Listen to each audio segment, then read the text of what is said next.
Well, hello. This is a YouTube exclusive content for the Unraveling, and today we're going to talk about Trump and a third term. I know a lot of people right now are out on your social media, your videos, your whatever platform you watch, and they're telling you about how Trump can't run for a third term, how the Constitution and the 22nd Amendment specifically prevent Trump from running for a third term. But I want to actually talk to you today about why and how I think it is that he will and can run for a third term. I don't think that he should, just to be very clear, but I want to lay out a framework about how he could so that you can educate yourself to prepare to try to prevent that from happening. So the core argument against Trump running for a third term of office is obviously the 22nd Amendment. So let us dive into the 22nd Amendment a little bit and understand what it actually says. So that's my dog. So the text of the 22nd Amendment says, no person shall be elected to the office of president more than twice, and no person who has held the office of president or acted as president for more than 2 years of a term to which some other person was elected shall be elected to the office of the president more than once. So that's the vice presidential clause of the 22nd Amendment. So let's kind of dive into that itself. The hardcore Trump loyalists are already sort of inferring that this means that it is a consecutive 2 terms. So in other words, term number 1, term number 2, you're done. What they will first do is the following. They will first argue, and they have argued this now, that means that Trump is eligible because he served 1 term, he was interrupted by a Biden term, and he is now on another term. They will argue first that his next term is that second term. And they will use the text specifically. No person shall be elected to the office of the president more than twice. That's what they will say. They will take it to the same Supreme Court that granted the president immunity and the same Supreme Court that said that states cannot determine if he can be on the ballot. And the Supreme Court could potentially twist themselves into a pretzel trying to acknowledge and justify that logic and reasoning. Here's what I think is a more likely scenario regarding Trump, the 22nd Amendment, and running for a third or who knows how many terms. So what I think will happen will be what the right has sort of advocated for a long time, a constitutional convention. So a constitutional convention happens when 34 states request to change the Constitution. 34 states must request to change the Constitution, and then 38 states must approve or ratify that attempt to change the Constitution. In 2024, Trump won 31 states. If he runs again and wins 34 states, the conservatives, the authoritarian party, will say that is a constitutional convention. 34 states have decided to elect him, and therefore that is a constitutional convention. They will convene the convention, and all they have to really do is pressure 4 additional states by either challenging those election results or challenging and pressuring those state officials, and they will have their 38 states to ratify Trump's third term.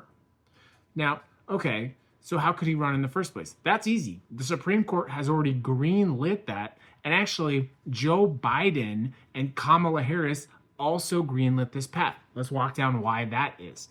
First, the Supreme Court in the Trump v. Anderson decision said individual states cannot determine if a person is eligible for federal office on the ballot, right? Clearly, some states that are very, very red are going to say, yeah, Trump can be on the ballot. That's totally fine. Other states will protest this, but the Supreme Court has decided that they are not the arbiters of that decision. When challenged, it may go to the Supreme Court again, and the Supreme Court will say, okay, that's right, that's what we said.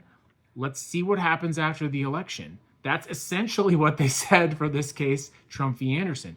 Let's see what happens after the election. We'll decide from there, right? So Trump gets elected. There's a constitutional convention. They pressure for the 38, and there you go. That is how we get to a situation where Trump is elected to a third or potentially, who knows how many terms. But I think the last scenario is actually the most likely.